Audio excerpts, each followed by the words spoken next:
అనగనగా ఒక అడవిలో చెట్టు మీద ఒక పిచ్చుకల జంట కాపురం ఉండేది. ఒకరోజు యాత్రికులు పొరుగు ఊరిలో జరిగిన పెళ్లికి వెళ్ళి తిరిగి వస్తూ ఆ చెట్టు కింద కూర్చుని విశ్రాంతి తీసుకుంటున్నారు. వారిద్దరూ పెళ్లిలో తిన్న భోజనం గురించి మాట్లాడుకుంటున్నారు. ప్రత్యేకించి పాయసం రుచి ఎంతో అమోఘంగా ఉందన్న మాట ఆ పిచ్చుకల చెవిలో పడింది. మగ పిచ్చుక ఆడపిచ్చుకతో నాకు పాయసం తినాలని ఉంది, చేసి పెడతావా అని అడిగింది. ఆడపిచ్చుక సరే బజారుకి వెళ్ళి బియ్యం, పంచదార, పాలు తీసుకురా అన్నది. మగ పిచ్చుక అన్నీ తెచ్చిన పాయసం చేయడం మొదలుపెట్టింది. ఆడపిచ్చుక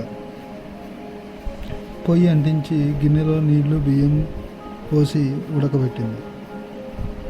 బియ్యం ఉడకాలంటే సమయం పడుతుంది కదా, కానీ మగ పిచ్చుకకు తినాలనే ఆతృత ఎక్కువై పాయసం తయారైందా అని అడిగింది.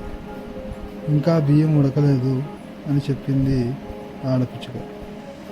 కాసేపు ఆగి మళ్ళీ మగపిచ్చుక అడిగింది, ఇంకా అవ్వలేదా? ఇప్పుడే పంచదార, పాలు కలిపాను, ఇంకొంచెం ఉడకాలి అన్నది ఆడపిచ్చుక. పాయసం చివరకు తయారైంది. అడవంతా పాయసం వాసనతో గుమగుమలాడుతుంది. పాయసం అయ్యిందా అని మగపిచ్చుక అడిగిన ప్రశ్నకు ఆడపిచ్చుక అయ్యింది కానీ అని మాట పూర్తి చేయకముందే వేడి పాయసంలో మూతి పెట్టి కాల్చుకుంది మగపిచ్చుక. ఆ కోపానికి పాయసం అంతా పడేసింది. అయ్యింది కానీ చల్లారాలి అని నేను మాట పూర్తి చేయకముందే తినబోయి ఎంత పని చేశావు అన్నది ఆడపిచ్చుక. మగపిచ్చుక గిన్నెలో మిగిలిన ఒక చుక్క పాయసాన్ని చల్లారాక రుచి చూసింది. ఎంతో రుచిగా ఉంది. తాను తొందరపడి ఇంత రుచికరమైన పాయసాన్ని నేలపాలు చేసినందుకు బాధపడింది.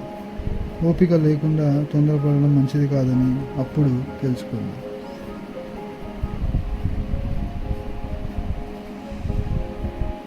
మీకు మా పోస్ట్ నచ్చినట్లయితే లైక్ మరియు సబ్స్క్రైబ్ చేయండి. మళ్ళీ ఆసక్తికరమైన వీడియోతో మళ్ళీ మీ ముందుకు వస్తాము. సర్వే జనా సుఖినో భవంతు. జై హింద్.